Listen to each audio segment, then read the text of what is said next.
God ends here, यानी भगवान यहां खत्म होता है। यही लिखा था एबी के काटा मोनेस्ट्री के उस खौफनाक दरवाजे पर, जिसके सामने दो नन्स खड़ी थीं। उनके पास अंदर जाने के अलावा कोई चारा नहीं था।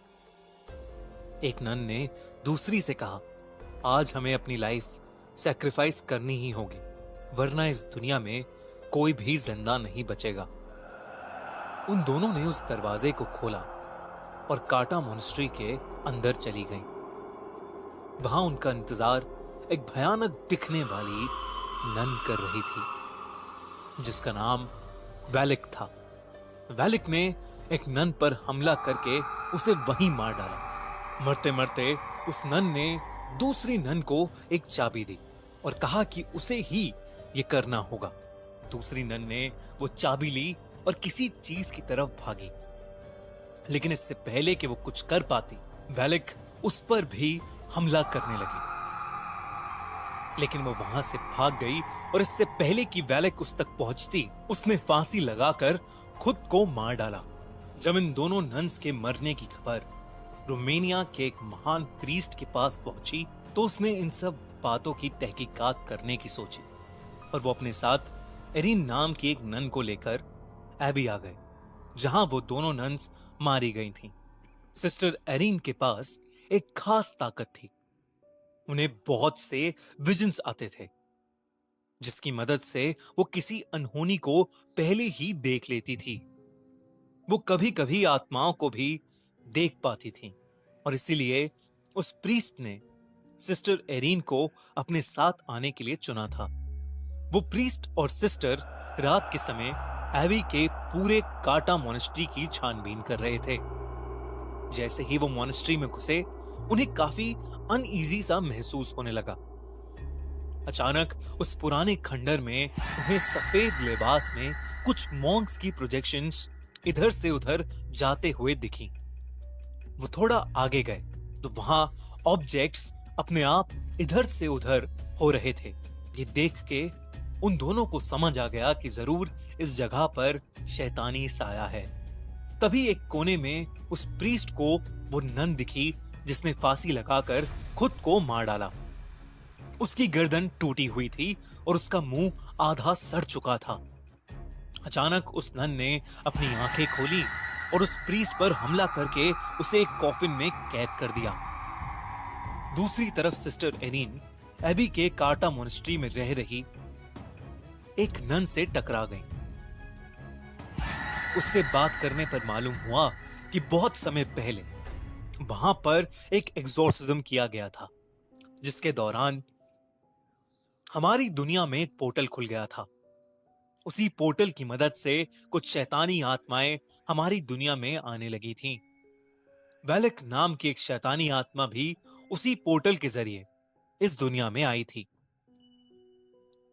कहते हैं कि वैलिक बहुत ज्यादा खतरनाक है और जो कोई भी भगवान की पूजा करता है, वो उस इंसान को जिंदा नहीं छोड़ेगी। सिस्टर एरिन ने उस नन से पूछा कि वो किस तरह वैलिक को हरा सकते हैं। ऐसे में उस दूसरी नन ने कहा कि उसे सिर्फ जीसस क्राइस्ट के खून से मारा जा सकता है। उनका खून एक एंटीक रेलिक में बंद है और उस रेलिक को सिर्फ एक चाबी से खोला जा सकता है। उस नन ने बहुत डरते हुए सिस्टर एरिन को वो चाबी दे दी। सिस्टर एरिन ने जैसे ही वो चाबी अपने हाथ में ली, तभी उन्होंने कुछ नेगेटिव एनर्जी महसूस की। उन्हें घुटन होने लगी और उनकी आंखों के सामने एक कॉफिन का विजन आया। वो समझ गई कि प्रीस्ट किसी मुसीबत में है और वो उन्हें बचाने के लिए भागी। वो अपने विजन की हेल्प से उस कॉफिन तक पहुंच गई। उस कॉफिन के अंदर बहुत से सांप थे जो प्रीस्ट को अंदर से खींच रहे थे, लेकिन एरिन ने प्रीस्ट को किसी तरह बाहर निकाल ही दिया। जैसे ही प्रीस्ट बाहर निकले, सिस्टर एरिन ने देखा कि उन सारे सांपों के बीच वैलिक लेटी हुई थी, जो कि प्रीस्ट को बाहर नहीं जाने दे रही थी।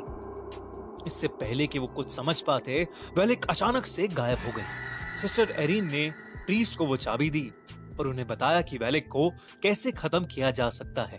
प्रीस्ट ने पूछा कि उसे ये सब कैसे पता लगा। सिस्टर एरिन ने कहा कि एबी की काटा मोनेस्ट्री में रहने वाली एक नन ने उसे ये सब बताया। इस पर प्रीस्ट ने कहा कि काटा मोनेस्ट्री में तो कोई भी नहीं रहता, वो तो पूरी तरह से उजड़ा हुआ है। सिस्टर एरिन ये सुनकर बहुत चौंक गई। इसका मतलब ये चाबी उन्हें जिसने दी थी वो भी एक आत्मा ही थी जो वेलिक को हराने के लिए उनकी मदद कर रही थी। प्रीस्ट ने उस चाबी की मदद से कुछ मंत्र पढ़े जिससे उन्हें पता लग गया कि वो एंटीक रेलिक कहां पर है जिसमें जीसस क्राइस्ट का खून था। प्रीस्ट ने सिस्टर एरिन से कहा, आज हमें अपनी बलि देनी ही होगी, वरना इस दुनिया में कोई भी जिंदा नहीं बचेगा। वेलिक उनका वहीं इंतजार कर रही थी। जैसे ही वो अंदर घुसे, वेलिक ने प्रीस्ट को पकड़ लिया। सिस्टर एरिन ने उनके हाथ से चाबी ली और अपने विजन की मदद से उस एंटीक रेलिक को खोज निकाला। वो प्रीस्ट मंत्र पे मंत्र पढ़े जा रहा था, लेकिन वेलिक पर मानो कोई असर ही नहीं हो रहा था। अंत में उसने प्रीस्ट को बड़ी बेरहमी से मार डाला। अब वो सिस्टर एरिन के पास आ रही थी, लेकिन सिस्टर ने उस रेलिक को खोज लिया था। वेलिक ने सिस्टर को उनकी गर्दन से उठा लिया, लेकिन सिस्टर ने जल्दी से जीसस का खून वेलिक के ऊपर फेंक दिया। देखते ही देखते वेलिक बुरी तरह से जलने लगी। वो जोर जोर से चिल्लाने लगी और वहां से गायब हो गई। सिस्टर एरिन जमीन पर गिर पड़ी, लेकिन वो वेलिक को मारने में कामयाब